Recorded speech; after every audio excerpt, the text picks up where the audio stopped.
नमस्कार दोस्तों, 360 एकेडमी पर आपका स्वागत है। और आज से हम शुरू करेंगे इतिहास। ठीक है, एकदम बेसिक से शुरू करेंगे। बस आपको सुनना है और जो बोर्ड पे लिखा है उसको लिखते रहना है। ठीक है, तो चलिए लिखिए इतिहास। इतिहास सबसे पहला तो प्रश्न है कि इतिहास है क्या, इसको क्यों पढ़ते हैं, ठीक है, और कैसे पढ़ा जाए। तो कोई बताएगा? बताओ क्या है इतिहास। तुम्हारा तो सब्जेक्ट रहा है इतिहास। हाँ बताइए। जो है निश्चित रूप से या सत्य रूप से जो घटित हुआ हो भूतकाल में जी, जिसका समाज सिद्ध हो। आगे और कोई जी, जिसकी लिखित सामग्री मिलती हो इधर। ठीक है, देखिए इतिहास क्या है। तो आप लोग जानते हो कि हमारे जो पूर्वज लोग रहा करते थे, ठीक है, तो उनको देखिए बहुत सी समस्याएं भी होती थी और वो लोग अपनी समस्याओं को कैसे सॉल्व करते थे, ये सब हम उसका अध्ययन करते हैं। तो इतिहास में हमारे जो पूर्वज हैं उनके कालों का क्रमबद्ध अध्ययन करते हैं, तो यही हो जाता है इतिहास। और दूसरी बात है, इसको हम पढ़ते क्यों हैं, इसका महत्व क्या है। तो इसके लिए आपको पता होना चाहिए कि पढ़ने का महत्व इसलिए है कि अगर हम प्राचीन समय की बात करें तो आप लोगों को पता होगा कि जो हड़प्पा सभ्यता है पूरी सभ्यता नष्ट हो गई। अब कैसे नष्ट हो गई? अगर वो सभ्यता नष्ट हो सकती है तो यहाँ वर्तमान में जो सभ्यता चल रही है भी तो नष्ट हो सकती है। तो अगर उसके कारणों को हम समझ लेंगे तो आज यहाँ हम क्या हो सकते हैं, बच सकते हैं। ठीक है, इसीलिए हमें इतिहास पढ़ना जरूरी है। इनके समस्याओं को समझना है कि कैसे उस समस्याओं को सॉल्व करते थे। ठीक है, और दूसरी बात है कि इतिहास को अगर हम पढ़ें तो कैसे पढ़ें, क्योंकि इतिहास में कई धाराएं एक साथ निकलती हैं तो समझना थोड़ा असंभव हो जाता है। ठीक है, तो इसको पढ़ने के लिए ध्यान रखना, हम इसके कुछ चैप्टर बना लेंगे और उस चैप्टर को आप लोग समझेंगे और उसी चैप्टरों को हम धीरे धीरे फिर क्या करेंगे, पढ़ेंगे। तो देखिए पहली बात क्या है। पहली बात देखिए, मानव जब पृथ्वी पर आया तो मानव पृथ्वी पर आ सकता है, इस बात पर सहमत हो कि नहीं, या भगवान ने भेजा है? क्या मतलब, क्या विचार है आप लोगों का, बताइए। मतलब भगवान ने मानव को भेजा है या खुद बन सकता है? अच्छा एक चीज़ बताओ, कोई जीव बन सकता है? नाली में देखा होगा कोई बहुत से कीड़े घूमते रहते हैं, तो कैसे बन जाते हैं? तो अगर वो जीव बन सकते हैं तो जाहिर सी बात है मानव भी धीरे धीरे बन सकता है, क्योंकि मानव एक बहुकोशिकीय प्राणी है। इसको बनने में, पूरा मानव का रूप लेने में इसको काफ़ी समय लगा होगा। ठीक है, तो लेकिन ये भी मान सकते हो कि बन सकता है, पक्का है। ठीक है, और दूसरी बात है साइंस की बात करें, साइंस कहता है कि पहला जीव, एक कोशिकीय जीव कहाँ आया, जल में आया। तो यहाँ पर भी वही बात होती है कि अगर कोई जीव जल में आएगा तो फिर जीव की प्रवृत्ति होती है क्या, बोर होना। तो जल से वो फिर कहाँ आएगा, स्थल पर आएगा, स्थल से फिर जल में जाएगा। तो यहाँ पर दिक्कत क्या होगी कि एक लंबे समय के बाद उसके कुछ सिस्टम में परिवर्तन आ जाएगा। ठीक है, परिवर्तन क्या होगा कि वो स्थल पर भी रुक सकता है और जल में भी रुक सकता है। और धीरे धीरे समय के अनुसार, ये प्रक्रिया तो बहुत लंबी है लेकिन हम उसको जल्दी बता रहे हैं। और धीरे धीरे फिर क्या होगा कि लंबे समय के बाद उसके बिल्कुल शारीरिक परिवर्तन में एक देखा जाए तो अचानक मतलब बहुत ज़्यादा बदलाव आ जाएगा। तो धीरे धीरे हर जीव बदलता रहता है। ठीक है, तो यहाँ पर देखिए होता क्या है, जब मानव सबसे पहले पृथ्वी पर आया, मानव क्यों उसको हम बोलेंगे, क्योंकि ऐसा जीव जो मानव की तरह सोचता है वही, उसी को हम मानव की श्रेणी में रखना शुरू कर देते हैं धीरे धीरे। वही हमारे क्या होते हैं, पूर्वज होते हैं। तो देखिए होता क्या है, जब पहला कोई मानव पृथ्वी पर आया तो अचानक वो अपना सब सारी चीज़ें, धातुओं का प्रयोग नहीं किया होगा। शुरुआत में उसको जो मिला होगा उसी को देखा होगा। ठीक है, तो सबसे पहले उस मानव को मिला गया। तो देखिए हमें सबसे ऊपर क्या मिल सकता है, हमें मिल सकता है क्या, पत्थर वगैरह। ठीक है, तो अपना काम चलाने के लिए सबसे पहले किसका प्रयोग किया होगा, पत्थर का प्रयोग किया होगा।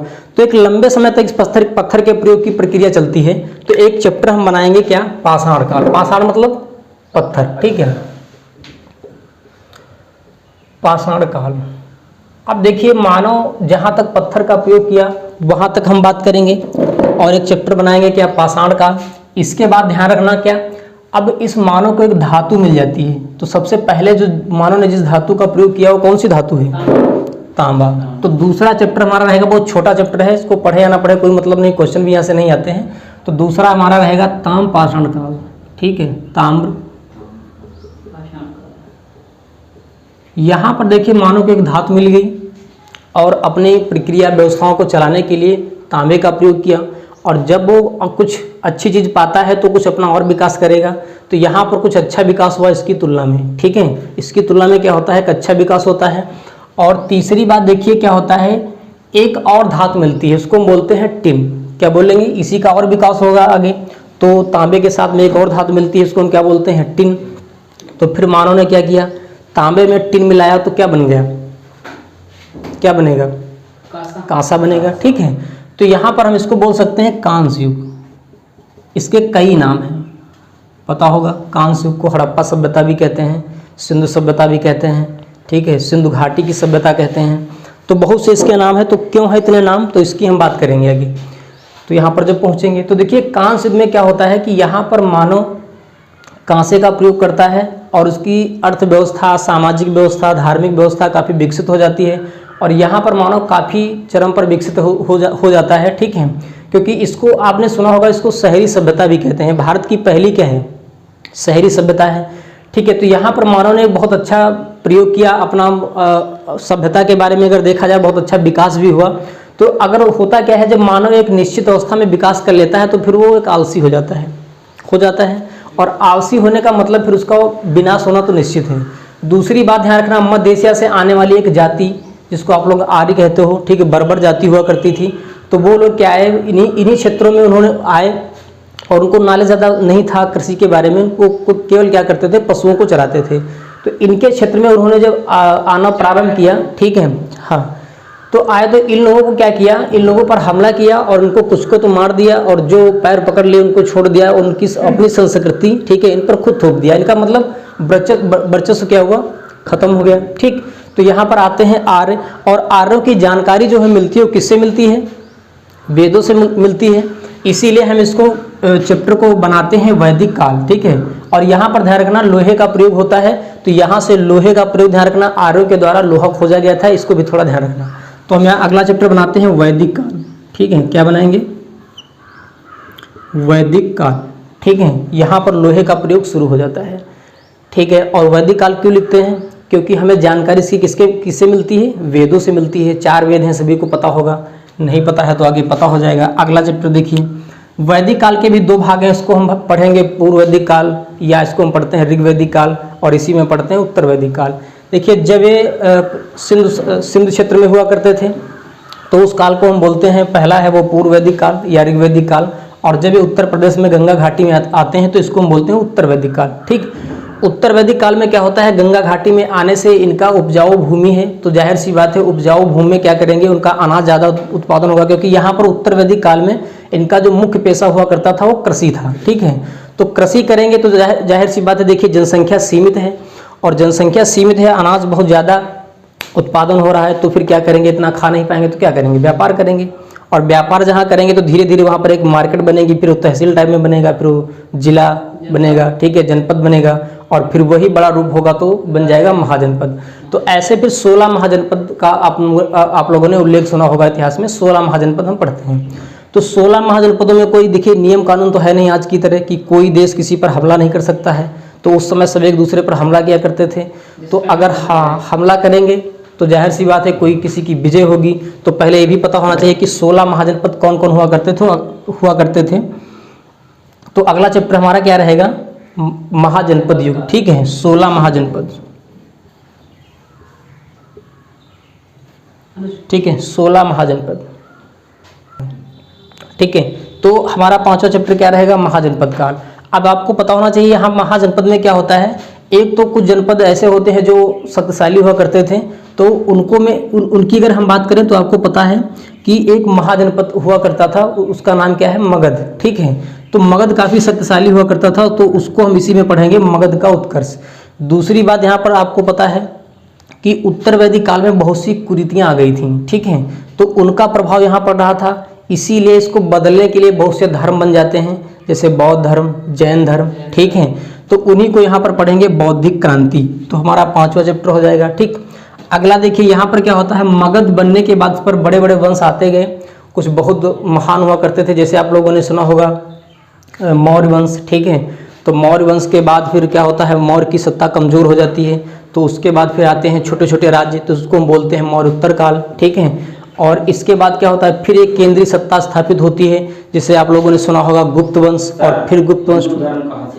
हाँ, तो सनातन धर्म है, अभी तो बात करेंगे जब आर्यों का आगमन होगा। ठीक है, तो अभी उस पर बात कर रहे हैं। ठीक, तो यहाँ पर देखिए गुप्तों का काल आता है, तो गुप्तों के बाद फिर केंद्रीय सत्ता टूट जाती है, तो धीरे धीरे फिर छोटे छोटे राज्य स्थापित हो जाते हैं। तो यहाँ पर हम पढ़ते हैं गुप्तोत्तर काल। तो चैप्टर कितने हो गए पहले बताओ, कुछ गिना है नहीं गिना है?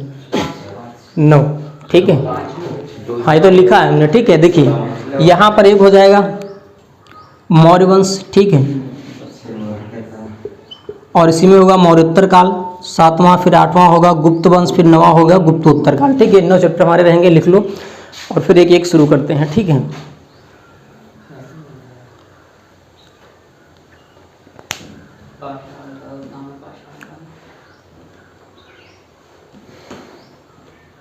देखिए होता क्या है, देखिए जब पहले समय की अगर हम बात करें तो लगभग यहाँ पर अगर देखा जाए तो इसके मौर्यों के पहले, ठीक है, एक आक्रमण होता है ईरानियों का आक्रमण। तो ईरानी लोग आते हैं तो वो उनमें कुछ वो कला के बोलते थे, जैसे सा को हा बोलते थे, ठीक है, ता को था बोलते थे। तो इसी उनके आने से क्या हुआ, सिंधु को हा बोल, जो सिंधु है नदी, ठीक है, वो सा को हा बोलते थे, तो क्या बोलेंगे उसको हिंदू, और था को क्या बोलेंगे, स्थान है जैसे स्थान, तो था को क्या बोलेंगे ता। तो यहीं से बन जाता है हिंदुस्तान, और यहाँ रहने वाली जो आबादी उसको हम क्या बोलते हैं, हिंदू, ठीक है। तो हाँ, तो यहीं से स्टार्ट होता है। तो अगला है मौर्य वंश, और फिर 7वां रहेगा मौर्योत्तर काल, ठीक, मौर्योत्तर काल। अगला रहेगा गुप्त वंश, गुप्तोत्तर काल, ठीक है। ये 9 चैप्टर है। अब एक चीज़ यहाँ पर समझना है, ठीक, क्या कि इतिहास को विकास के आधार पर 3 भागों में बांटते हैं। एक नाम सुना होगा आप, प्रागैतिहासिक काल। क्या होता है,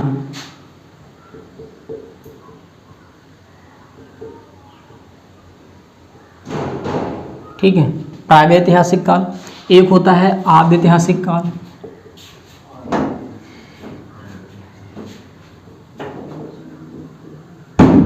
एक होता है ऐतिहासिक काल,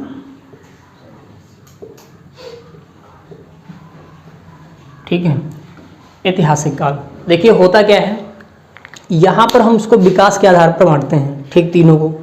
प्रागैतिहासिक काल का मतलब है, प्राक मतलब यहाँ पर मानव जो आया पृथ्वी पर वो सिर्फ पत्थर का प्रयोग किया, कुछ भी लिखना पढ़ना नहीं जानता था, किसी प्रकार का यहाँ पर विकास नहीं हुआ, ना तो बोल सकता था, ठीक है, वो ना तो लिख सकता था, कोई उसकी भाषा नहीं थी, हालांकि बोलता था लेकिन कोई भाषा नहीं थी, लिखता पढ़ता नहीं था, ठीक है। तो इसी को हम बोलते हैं प्रागैतिहासिक काल। और यहाँ पर ध्यान रखना, पाषाण काल और ताम पाषाण काल को रखते हैं। तो अगर आपसे पूछा जाए ये पाषाण काल और ताम पाषाण काल किस काल के मानव हैं, तो क्या बोलेंगे, प्रागैतिहासिक काल। अब यहाँ पर देखिए इसकी तुलना में थोड़ा यहाँ पर विकास होता है, ठीक है। यहाँ पर विकास क्या होता है कि यहाँ पर मानव जो था वो लिखना पढ़ना शुरू कर दिया था, ठीक है, लिखना पढ़ना शुरू कर दिया था, लेकिन हम लोग इसकी जो भाषा है वो समझ नहीं पाए, ठीक है, इसकी भाषा समझ नहीं पाए। तो ध्यान रखना, इसमें हम क्या क्या रखते हैं, कांस्य युग, और क्या रखते हैं, वैदिक युग, ठीक है, वैदिक काल। अब आपको पता होगा, देखिए इसकी जो भाषा थी भाव चित्रात्मक थी, हम उसको पढ़ नहीं पाए, ठीक। यहाँ पर शिक्षा व्यवस्था तो प्रारंभ हो गई थी लेकिन मौखिक थी, तो मौखिक रखने की वजह से हम इसको कहाँ पर रखते हैं, आद्यैतिहासिक काल में, ठीक। इसके बाद देखिए शुरू हो जाता है ऐतिहासिक काल। तो यहाँ से जो प्रक्रिया शुरू होती है, तो ध्यान रखना, हम पूरी सिस्टम को समझ चुके थे, पढ़ भी लिया है, ठीक है। तो सारी व्यवस्थाएं या इसके बाद जो आपको मिलेगी वो किस काल की होंगी, ऐतिहासिक। ऐतिहासिक का मतलब हम उसको अच्छे से जानते हैं, लेखन क्रिया भी शुरू हो गई, पढ़ भी लिया, उनका पूरा सिस्टम भी समझ लिया, तो वहीं से शुरू होता है क्या, इतिहास, ठीक है। तो ये भी आपको पता होना चाहिए। अब चैप्टर हमारा शुरू होगा क्या, पाषाण काल। तो हेडिंग डालिए पाषाण काल। ये समझ में आया कुछ, ठीक है, बस इसी में पढ़ना है, बस इसको चैप्टर वाइज इसी में पढ़ना है।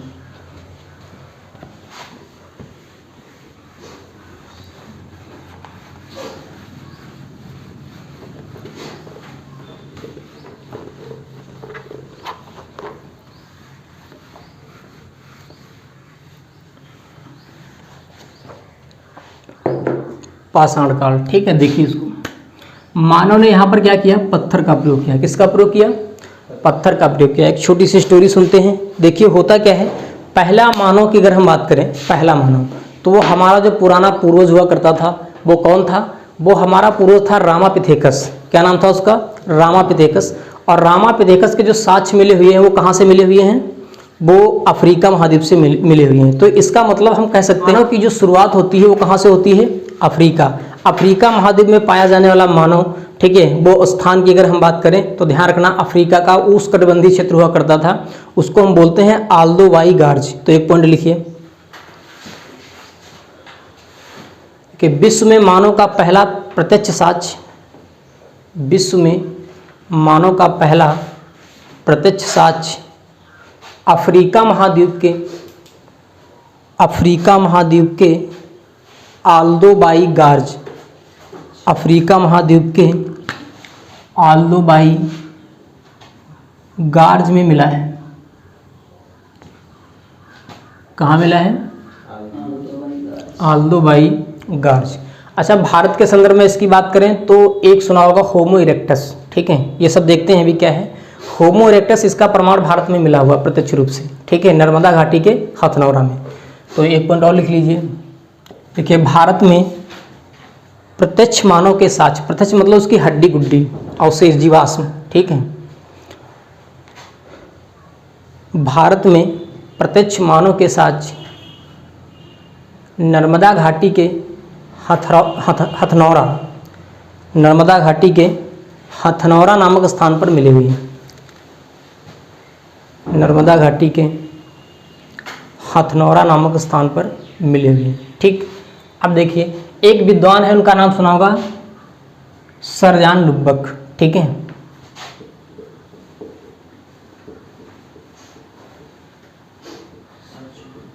सर जॉन लुबक, ठीक। इन्होंने क्या किया, पाषाण काल का जो मानव हुआ करता था उसके विकास के आधार पर, ठीक है, उसका विकास, जैसे उसके कुछ हथियारों के यूज हुआ करते थे, अपने हथियारों को धीरे धीरे यूज किया, तो उसके विकास के आधार पर इन्होंने क्या किया, पूरा पाषाण काल के 3 भाग कर दिए। वो कौन से 3 भाग हैं बताओ? हाँ, पाषाण काल के 3 भाग किया, वो कौन है?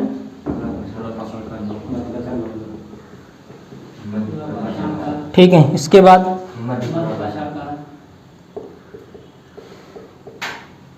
और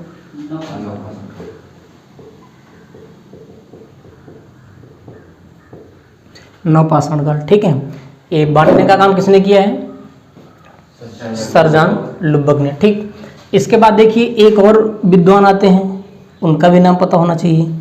वो कौन है? लारतेत। क्या है? ठीक है, इसी में लिख देते हैं, ठीक, लारतेत। इन्होंने क्या किया, इस पूरा पाषाण काल को मानव शारीरिक विकास के आधार पर, मानव में परिवर्तन हुआ, पहले बंदर था, फिर वो सीधे खड़ा होना सीखा, ठीक है, तो इसके मानव के शरीर के परिवर्तन के आधार पर इन्होंने क्या किया, इसके 3 भाग कर दिए। वो कौन कौन से हैं बताओ? पूरा पाषाण काल तो हो गया, निम्न पूरा पाषाण काल, ठीक है, निम्न पूरा पाषाण काल, ठीक। इसको बोलेंगे क्या? मध्य पूरा पाषाण काल, ठीक। ये क्या होगा? उच्च पूरा पाषाण काल, ठीक है। तो ये भी आपको पता होना चाहिए। इसको बांटने वाले कौन है? लारतेत, ठीक। अब देखिए यहाँ पर अगर हम बात करें, यहाँ पर आपको ये भी पता होना चाहिए कि यहाँ पर कौन सा मानव होगा? बांटने वाले नाम लारतेत, ठीक है, इसको बांटे हैं। और ये जो सर जॉन लुबक हैं वो ये 3 विभाजन की हैं, ठीक। यहाँ पर अगर हम मानव की बात करें, ठीक है, पूरा दिख रहा है। मानव की बात करें तो ध्यान रखना, एक है रामापिथेकस, जिसकी भी बात की है, ठीक है, रामापिथेकस। और इसी में आएगा, ध्यान रखना, ऑस्ट्रेलोपिथेकस,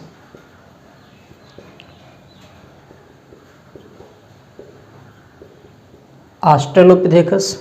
और इसी में आएगा शिवापिथेकस, ठीक है। तो इन तीनों की अगर हम कंडीशन देखें तो कैसे चलते हैं, देखो खुद दिख रहा है,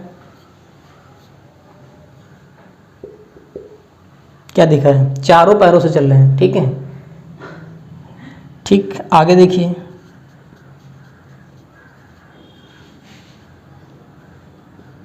इरेक्ट मतलब खड़ा होना, होमो इरेक्टस। ठीक, अगर इसकी बात करें तो ध्यान रखना कुछ अलग परिवर्तन दिखा इसमें, इस नहीं दिखा, चलो दिखा देते हैं। मतलब ये थोड़ा खड़ा हो लेता है। ठीक है, क्या बोलेंगे, थोड़ा खड़ा हुआ दिख रहा, नहीं दिख रहा है, दिखा नहीं दिखा, चलो ठीक है। तो ये तीनों मानव कैसे चलते हैं, चारों पैरों से। ये भी चारों पैरों से तो चलता है लेकिन थोड़ा खड़ा हो सकता है, जैसे बंदर वर्तमान में देखा होगा खड़े होकर चलता है, तो ऐसी प्रक्रिया इसकी हो सकती है। आगे देखिए निएंडरथल, इसकी अगर हम बात करें तो ध्यान रखना कुछ ऐसे आकृति। ठीक है, मतलब ऐसे नहीं था, उसकी उस समय पोजीशन रही होगी। ठीक है, आगे देखिए अगर हम बात करें कौन सा बढ़िया मानव, देखा खोपड़ी बड़ी हो गई, थोड़ी छोटी कर दें। ठीक है, इसको बोलते हैं होमो सैपियंस।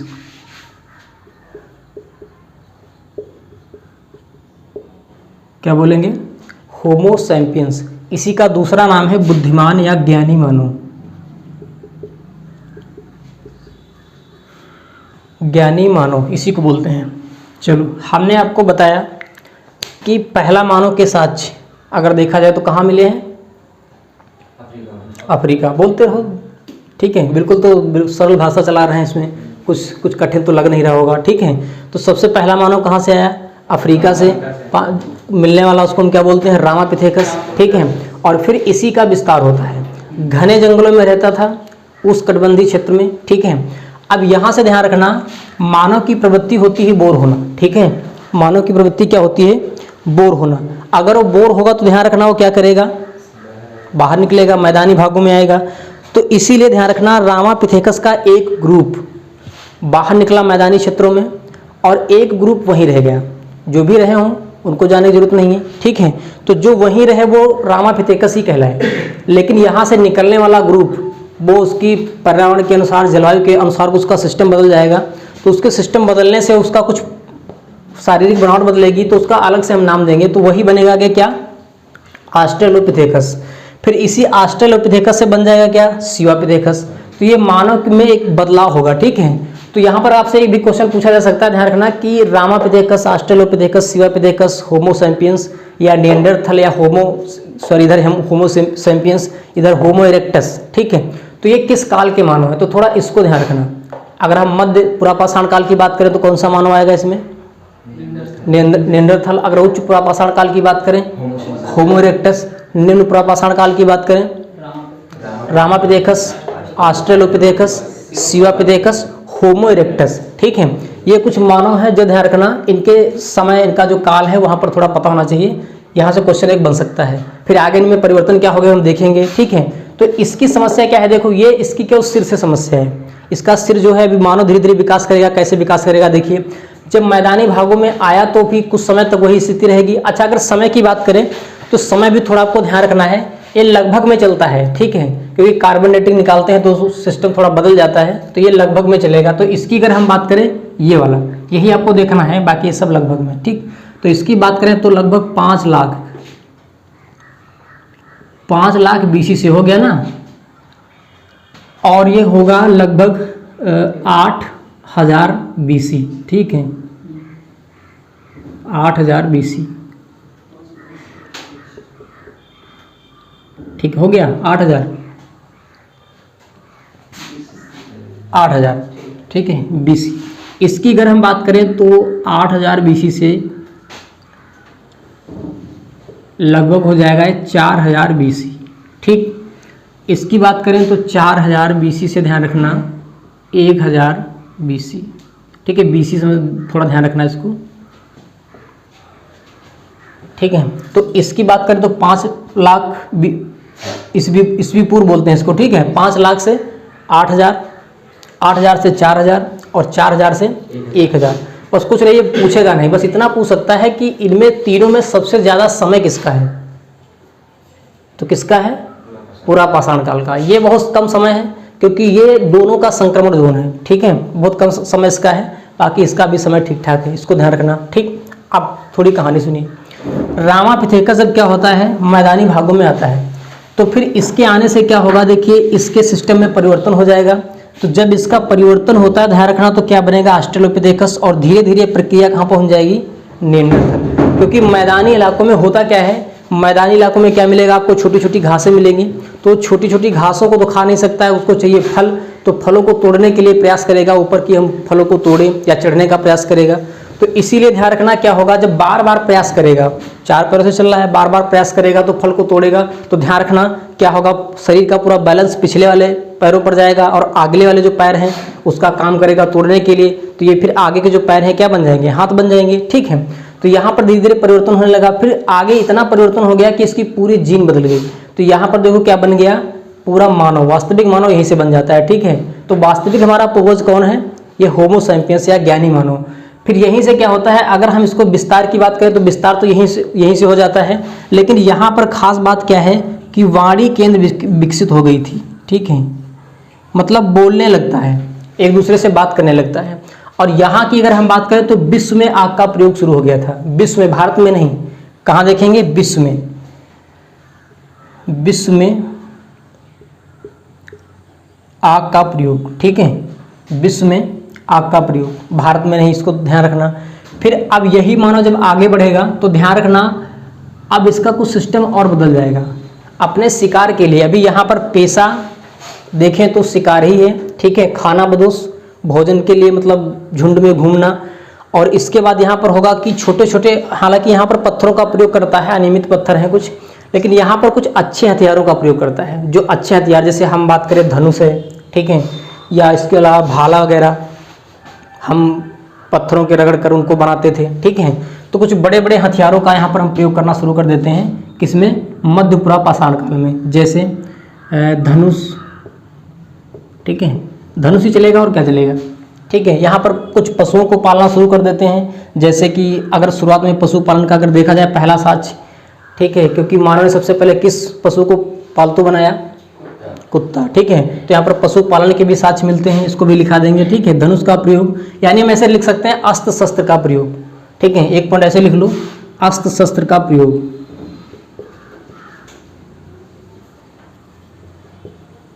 ठीक है, दोनों एक मतलब, कुछ फेंक के चलाए जाते हैं, कुछ स्वयं काम करते हैं, तो ये अस्त्र शस्त्र का प्रयोग। यहाँ पर देखिए वास्तविक विकास कहाँ से शुरू होता है, नवपाषाण काल से। अब यहाँ से शुरू हो जाती है कृषि। देखिए मानव क्या करता, क्या है, छोटे छोटे पौधे, फल खाता है, जैसे मान लीजिए आम खाया, फिर उसको फेंकेगा कहीं पर, तो छोटा पौधा उसको दिखेगा। ठीक है, फिर वो सोचेगा कि क्या मतलब, देखेंगे अंदर क्या है। देखिए सब कल्पना है, तो इसी कल्पना के आधार पर आपको वो सोचना है। ठीक है, अब छोटा पौधा अगर वो देखेगा तो उसका जो नीचे उसका उद्भव केंद्र, ठीक है, देखेगा तो क्या लगेगा कि इसको हमने खाया है, तो फिर उसको सोचेगा कि इसको हम लगा दें, फिर आगे स्थायी कर दें, हम आगे खा सकते हैं। तो फिर उसको क्या करता है, कहीं पर उसकी बुआई कर देता होगा, ऐसा कुछ करता होगा, तो उसको पता चल जाता है कि ये हमारे काम का है। तो यहाँ से मतलब क्या होता है, कृषि की शुरुआत होती है। लेकिन आपको पता होना चाहिए कृषि एक लंबे समय के बाद शुरू होगी। ठीक है, तो अब होगा क्या, कृषि करना है लेकिन बिना शिकार के काम नहीं चलेगा।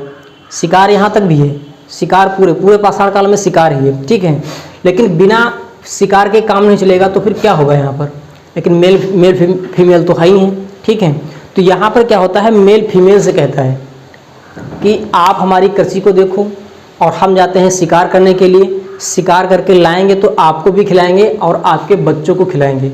इसका मतलब यहाँ से क्या, किसकी शुरुआत होती है, परिवार की शुरुआत होती है। इसके पहले कोई परिवार नहीं था। तो पहला पॉइंट,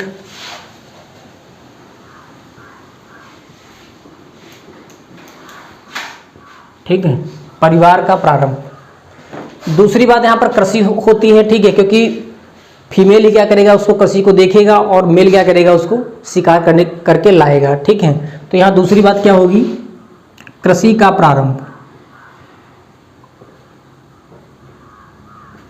ठीक है, कृषि का प्रारंभ। अब देखिए अगर कृषि होगी तो फिर रुकना पड़ेगा ना, मकान बनाएंगे, रुकेंगे, वही रहेंगे। तो फिर यहाँ पर आप कह सकते हो कि अगर रुकना होगा तो स्थायी बस्ती के प्रमाण। देखिए अब एक दूसरे से सब जुड़े हुए हैं, अब आपको सोचते रहो, यहाँ पर होता रहेगा। ठीक है, स्थायी बस्ती के प्रमाण,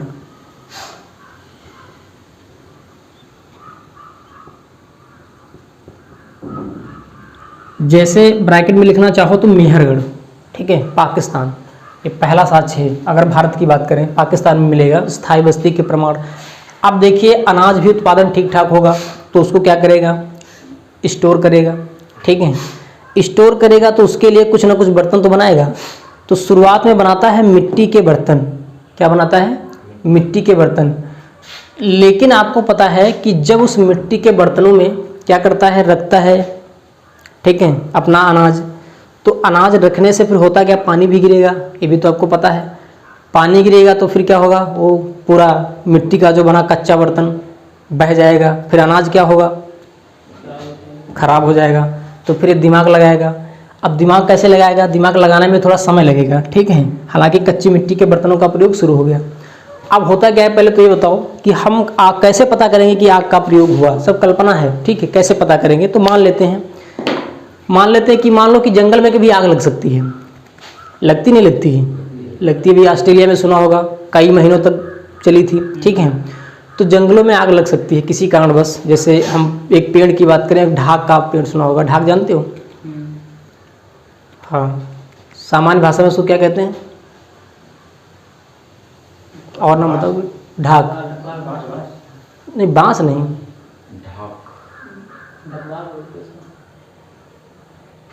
चलो ठीक है, याद करके बताना, ठीक।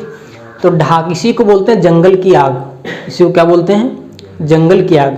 तो जाहिर सी बात है इससे आग भी लग सकती है। जंगल की आग जब नाम ही है तो इससे आग लग सकती है, क्योंकि इसके पत्ते जब आपस में टकराते हैं तो आग बनने की संभावना रहती है, ठीक है। में था, वहाँ भाग करके मैदानी क्षेत्र में आया। अब आग लगी है तो क्या होगा, बुझेगी। तो बुझने के बाद फिर हो जाएगा कहाँ, जंगल में जाएगा, लगी तो बुझेगी ना। तो फिर क्या होगा, बहुत से जानवर तो मर ही जाते हैं, देखा होगा बहुत से ऑस्ट्रेलिया में मर गए थे। तो वह मरे हुए जानवरों को देखेगा कि वही जानवर जिसकी हम शिकार करते थे, पता तो वही है, मरने के बाद पता तो लगेगा। अब उसको उठाएगा, देखेगा, खाएगा तो और टेस्टी लगेगा। कि पहले हम ऐसे खाते थे कच्चा तो मज़ा नहीं आता था, अब पका के खा रहे हैं, पका हुआ है तो और अच्छा लगा, ठीक है। तो यहीं पर सोचता है कि आग हमारे काम की है। अब यहीं से आग को समझना शुरू कर देता है। तो रियल में ध्यान रखना, यहीं पर आग की खोज होती है या हम प्रयोग शुरू करते हैं। लेकिन कहाँ, भारत की बात है, यहाँ हमने विश्व की बात बोला था, ठीक है। तो फिर लिख सकते हो यहाँ भारत में, हाँ, भारत में आग का प्रयोग, ठीक है। अब देखिए मिट्टी के बर्तनों को बनाता है। अच्छा, दूसरी खास बात और देखा होगा, शिकार तो देखा कि हमारी शिकार है, और कहीं पर मिट्टी खोद के लाता होगा, बर्तन बनाता होगा, ठीक। अब उसको वहीं पर देखा होगा कि मिट्टी को उठाया, उसका कलर भी चेंज हो जाता है, नहीं पकने के बाद कलर उसका चेंज हो जाता है। तो उसको देखा होगा कि मिट्टी इतनी मजबूत, तो उसको लगा कि अगर हम ऐसे ही बना के बर्तन को पका दें तो हमारा बर्तन कितना मजबूत हो जाएगा, ठीक है। तो यहीं से ध्यान रखना, पकी मिट्टी के बर्तनों का भी साक्ष्य है, ठीक है। तो क्या शुरुआत होती है, कच्ची मिट्टी का भी प्रयोग हुआ है और पक्की मिट्टी का भी प्रयोग हुआ है। अब दूसरी बात देखिए, बर्तन सामान्य रूप से ऐसे ही बनाए जाते हैं, टेढ़े मेढ़े। लेकिन मानव है तो कुछ नया सोचेगा, क्योंकि मानव के अंदर कुछ नया चलता रहता है, ठीक। तो अब ये सोचता क्या कि कैसे मैं अपने बर्तनों को अच्छा बनाऊं। तो फिर ये क्या करता है, पत्थर को फोड़ के एक गोल पहिए का आकार बनाता है, या मान लीजिए कोई मिट्टी को ही बनाता है मोटा, और फिर उसी को क्या करता है, पकाता है, तो उसका एक पहिया बनाता है, ठीक है। और उसी पर मिट्टी रखता है, फिर उसको घुमाता है और बढ़िया अच्छे क्या बनाता है, बर्तन, अर्थात कुम्हार के चाक का प्रयोग, ठीक है। और या पहिया तो हो ही गया, या पहिए का प्रयोग मान सकते हैं। फिर अब उसको गाड़ी खींचने में यूज़ करेगा। पहले बिना पहिए की गाड़ी चलती थी, फिर उसमें पहिया लगा। तो अगला पॉइंट लिखिए, पहिए का प्रयोग, ठीक है, पहिए का प्रयोग। अब जो भी महत्वपूर्ण बदलाव हो सबको कहाँ पे रखना है, यहीं पे रखना है, ठीक है। चलिए नोट करके लिखिए कुछ। मध्य प्रदेश के आदमगढ़ और बागोर से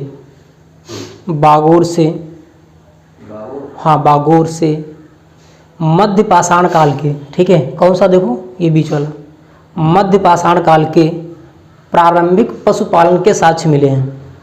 प्रारंभिक पशुपालन के साक्ष्य मिले हैं, ब्रैकेट में लिखिए कुत्ता।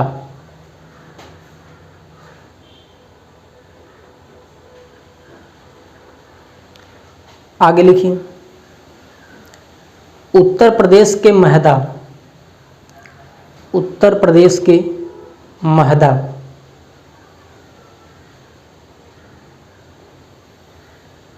उत्तर प्रदेश के महदा से हड्डियों के आभूषण के साक्ष्य मिले हैं। ठीक है, ब्रैकेट में लिख लो मध्य पाषाण काल के। चलिए इतना ही रखते हैं। ठीक, इसमें कुछ पूछना है तो पूछ सकते हो, जो समझ में ना आया हो। ठीक है दोस्तों, और इस चैनल को लाइक करिए, शेयर करिए। ठीक है, धन्यवाद।